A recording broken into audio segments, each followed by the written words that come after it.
Bocah ini namanya Sedo. Umurnya 16 tahun dari negara Senegal, Afrika.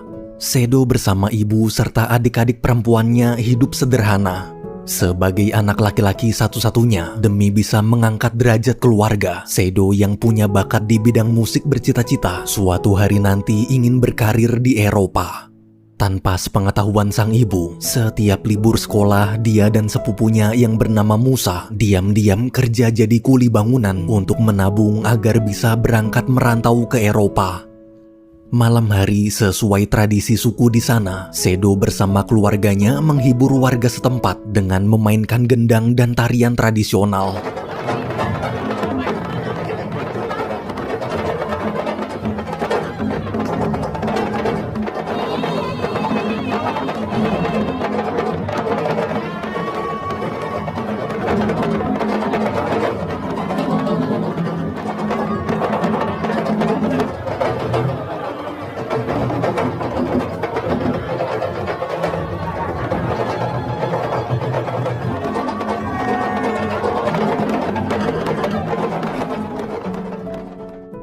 Sepulang ke rumah, Sedo memberanikan diri minta izin ke ibu mau merantau ke Eropa.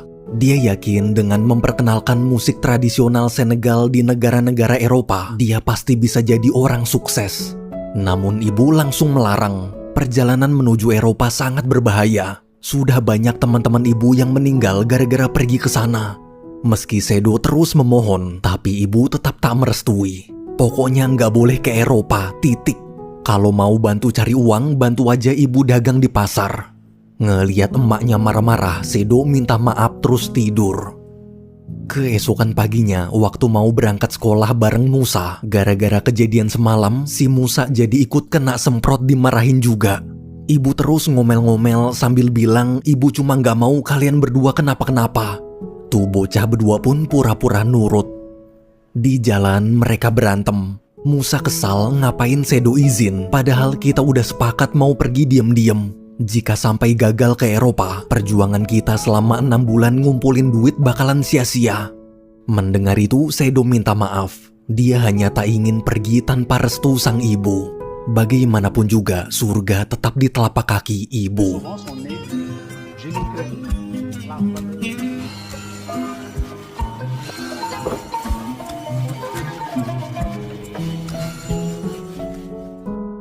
Malamnya selesai nguli bangunan, Sedo membantu ibu dagang di pasar.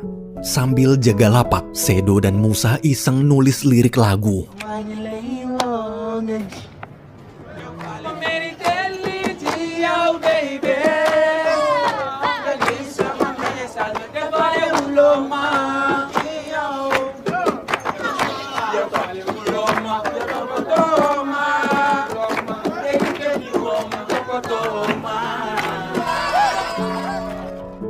Beberapa hari kemudian, setelah tabungan cukup, Sedo dan Musa ke pasar menemui petugas agensi imigrasi.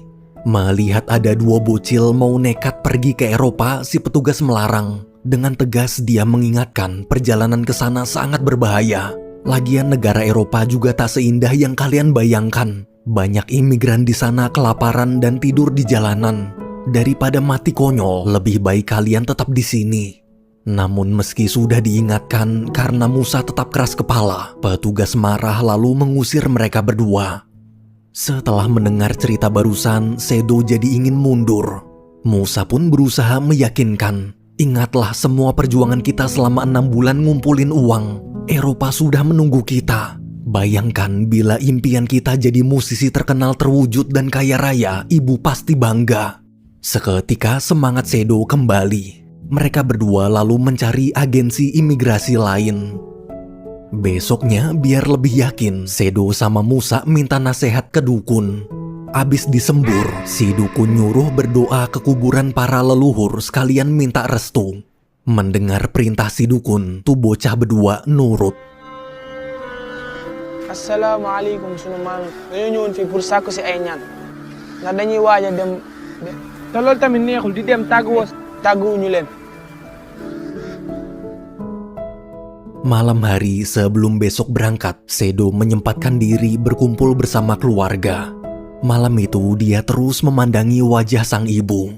Meski sedih harus berpisah sementara, namun dia berharap semoga perjuangannya ini sukses dan ibu bisa bangga. Maaf Bu, Sedo terpaksa harus melanggar larangan ibu. Doakan Sedo sukses.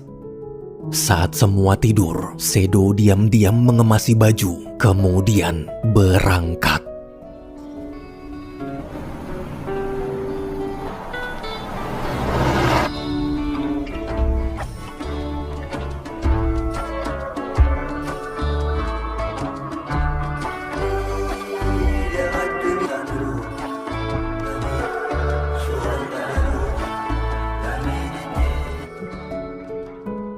Setelah menempuh 2 hari perjalanan, pagi-pagi sebelum melewati perbatasan negara Niger, rombongan bis Sedo istirahat terlebih dahulu di terminal.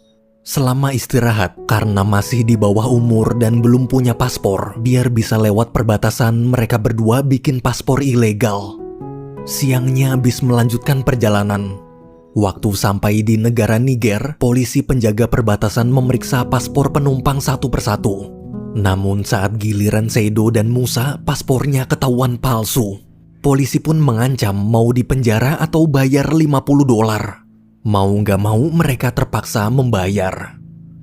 Berjam-jam lamanya menempuh perjalanan, sampailah di terminal kota Agadez, salah satu kota di negara Niger. Waktu turun dari bis, ada seorang pria menawarkan jasa transportasi yang lebih cepat menuju negara Libya, bahkan bisa langsung sampai ke negara Italia. Tanpa pikir panjang, mereka setuju. Setelah membayar, mereka diantar ke tempat penjemputan bersama imigran lain lalu disuruh menunggu. Malamnya, para imigran berkumpul membahas rute perjalanan ke negara Libya. Karena nanti akan melewati gurun pasir, salah satu imigran cerita kalau di sana banyak perampok. Agar uang kita aman, dia menyarankan simpanlah uang di lubang bool. Mendengar itu semua kaget. Selesai diskusi panjang lebar, mereka pun bubar.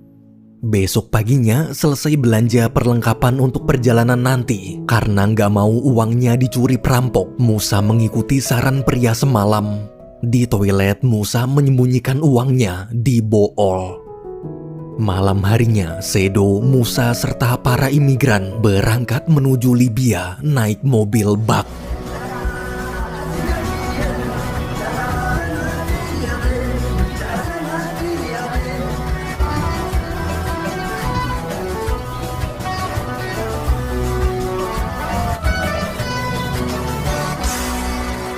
Di tengah perjalanan, karena jalannya bergelombang, salah satu imigran terjatuh dari mobil bak.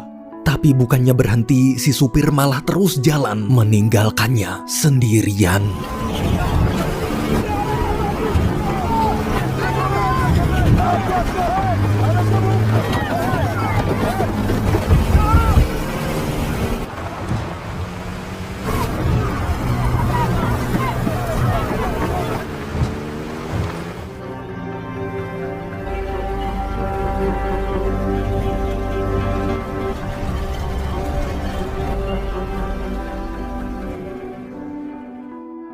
Setelah 1 hari perjalanan, semua imigran lalu diturunkan paksa di tengah gurun pasir. Ternyata mobilnya tak mengantar sampai ke Libya. Sedo, Musa, dan para imigran harus berjalan kaki mengikuti pemandu jalan.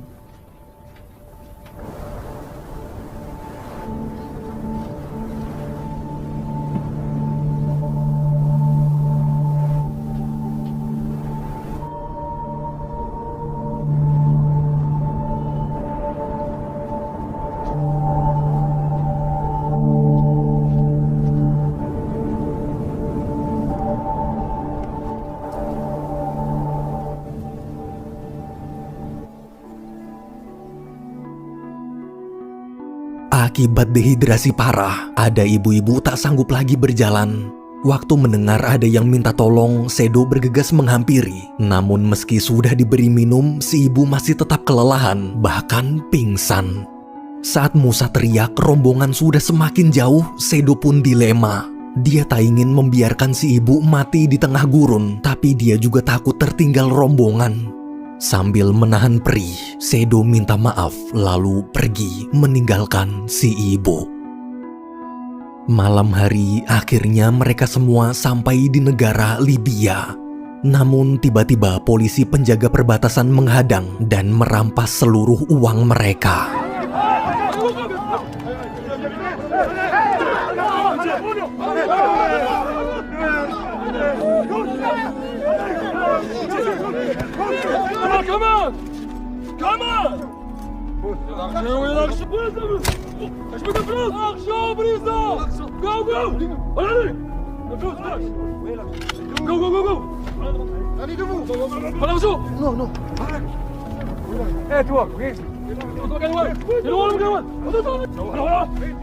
Di tengah penggeledahan karena curiga, polisi memaksa para imigran minum obat pencuci perut. Saat memeriksa kotoran-kotorannya, Musa ketahuan menyembunyikan uang. Musa pun ditangkap. Melihat sepupunya dibawa pergi, Sedo hanya bisa pasrah. Kini dia harus melanjutkan perjalanan tanpa uang, tanpa Musa. Keesokan harinya, setelah menempuh perjalanan cukup jauh, Sedo dan para imigran disuruh naik truk tanpa tahu kemana arah tujuannya. Sesampainya di kota Sabha di Libya, ternyata semua imigran dibawa ke markas sindikat perdagangan manusia. Di sana mereka dikelompokkan sesuai negara asal mereka. Seorang penerjemah lalu menjelaskan syarat agar bisa bebas dari sini adalah masing-masing harus menelpon keluarganya untuk minta uang tebusan sebesar $800. Jika tak ada uang tebusan, maka akan dipenjara dan disiksa. Selesai menjelaskan, penerjemah membawa Sedo dan yang lainnya pergi ke ruang penyiksaan. Penerjemah lalu menunjukkan betapa perihnya siksaan di sini sambil menyuruh semua imigran memberitahu nomor telepon rumah mereka. Tapi karena tak punya nomor telepon, Sedo pun harus menjalani siksaan. Bocah itu hanya bisa menangis ketakutan. Setelah semalaman disiksa, besoknya Sedo dipenjara bersama tahanan lain untuk dijual sebagai budak. Dengan tubuh yang penuh luka, Sedo teringat segala dosa-dosanya pada sang ibu.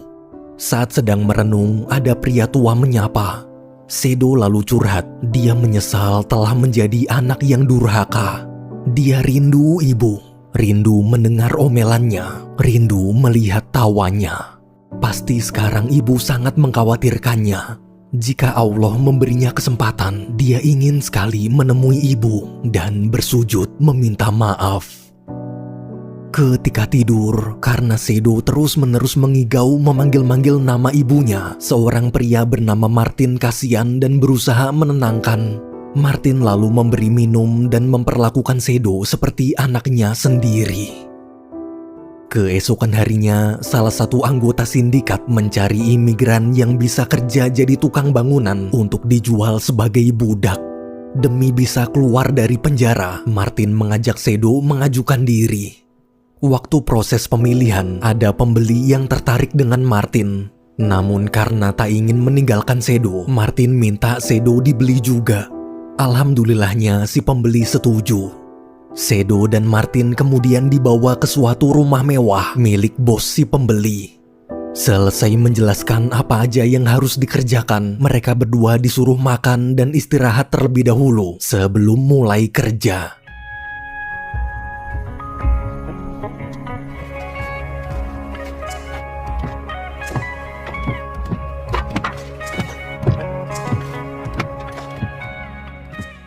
Sorenya selesai kerja, Martin nunjukin foto keluarganya ke Sedo sambil ngobrol santuy. Martin bilang umur Sedo sama persis dengan putranya, jadi dia sudah menganggap Sedo seperti putranya sendiri. Sedo juga cerita dia baru aja kehilangan sepupunya di gurun pasir. Sekarang dia sebatang kara. Mendengar itu, Martin mencoba menyemangati. Ia yakin suatu hari nanti kalian pasti akan bertemu lagi. Hari demi hari berlalu, mereka berdua terus bekerja membangun tembok. Hingga akhirnya karena hasil kerjanya memuaskan, mereka dapat permintaan baru untuk membangun kolam air. Jika hasilnya bagus sama persis seperti yang ada di foto, maka sebagai hadiah, bos akan membebaskan mereka berdua. Bahkan akan membiayai ongkos pergi ke ibu kota Libya, yaitu kota Tripoli. Sedo dan Martin pun semangat.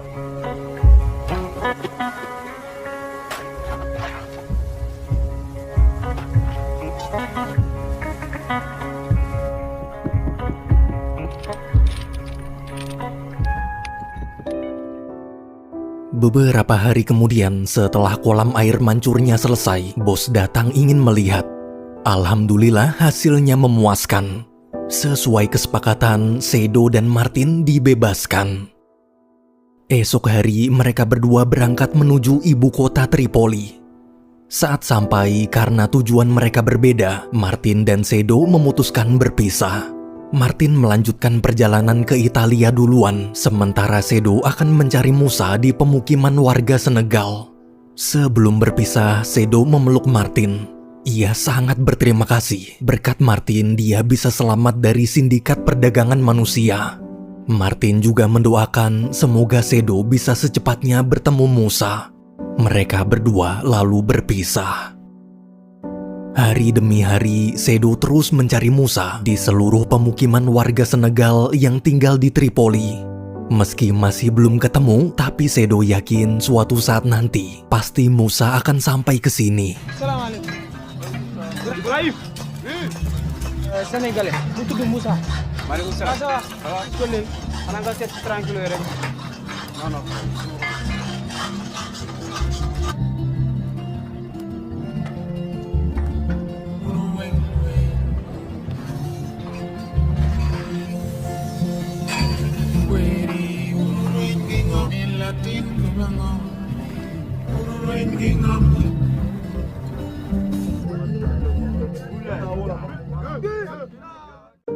Hingga suatu hari, waktu Sedo sedang bekerja jadi kuli proyek, dia dapat kabar ada seorang bocah asal Senegal seumuran Sedo baru aja tiba. Sedo pun bergegas menemuinya.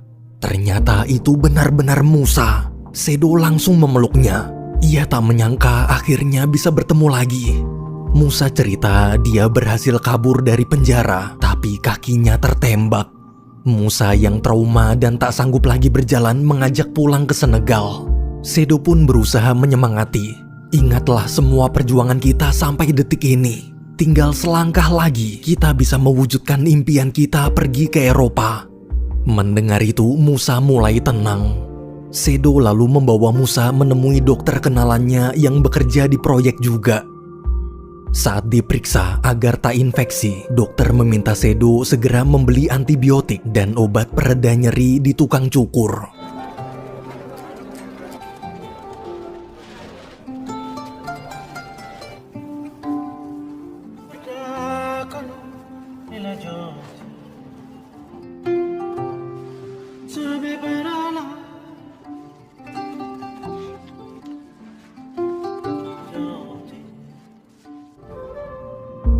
Malamnya setelah mengobati kaki Musa, dokter menyarankan lebih baik dibawa ke rumah sakit di Italia.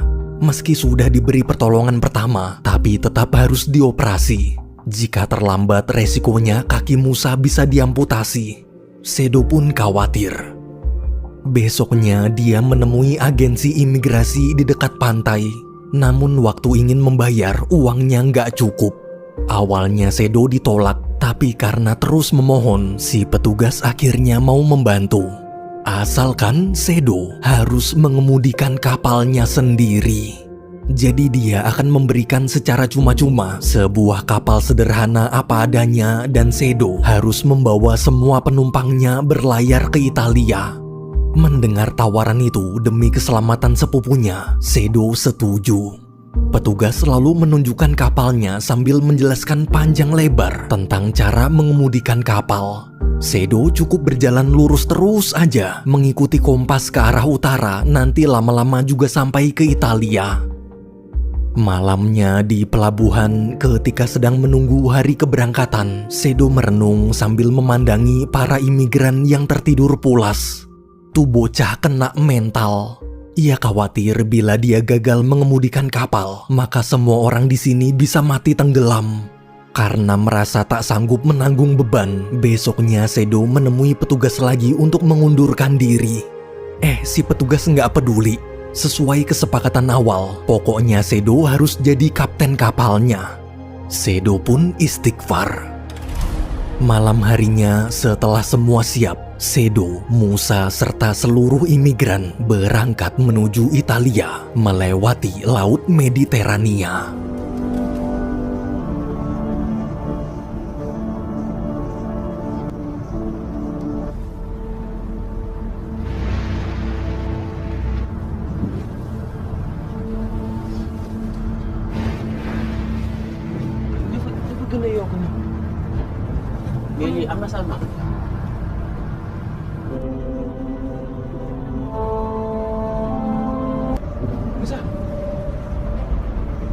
Di tengah perjalanan, dari kejauhan terlihat ada cahaya lampu. Karena mengira Itali sudah dekat, Sedo sangat lega. Tapi ternyata lampu itu berasal dari pertambangan minyak laut.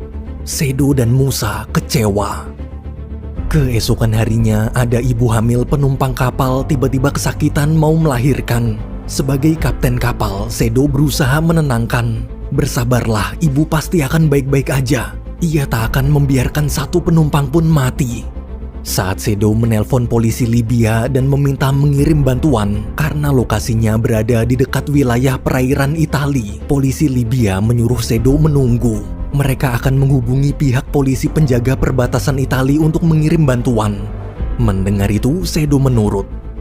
Namun sudah berjam-jam lamanya hingga malam hari, bantuan belum juga tiba. Waktu Sedo menelpon, alasan polisi Libya justru berbelit-belit. Dengan kecewa, Sedo terpaksa melanjutkan perjalanan secepat mungkin agar si ibu bisa dirawat di rumah sakit Italia. Esok paginya, banyak penumpang mulai jatuh sakit.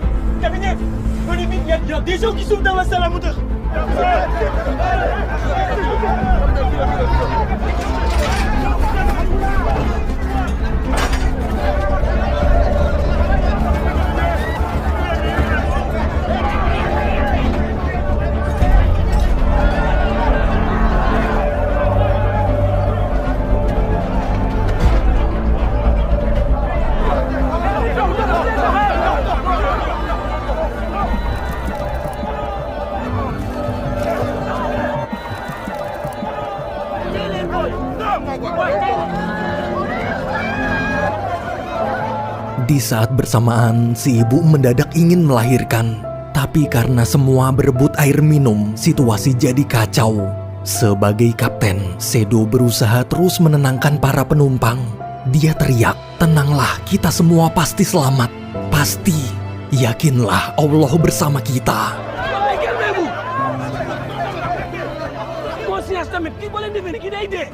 Personne ne va mourir, personne. On est avec Allah, personne va mourir.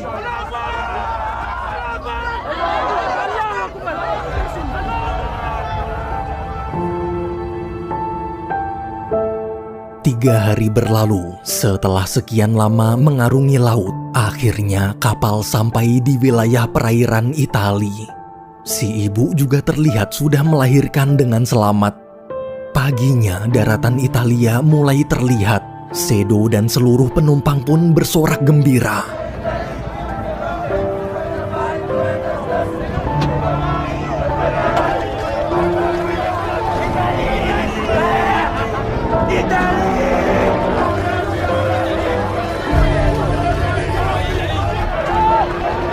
Ketika helikopter polisi Itali menghampiri dan bertanya siapa kapten kapalnya, Sedo langsung naik ke kabin kapal. Sambil menangis, dia teriak, "Akulah kaptennya."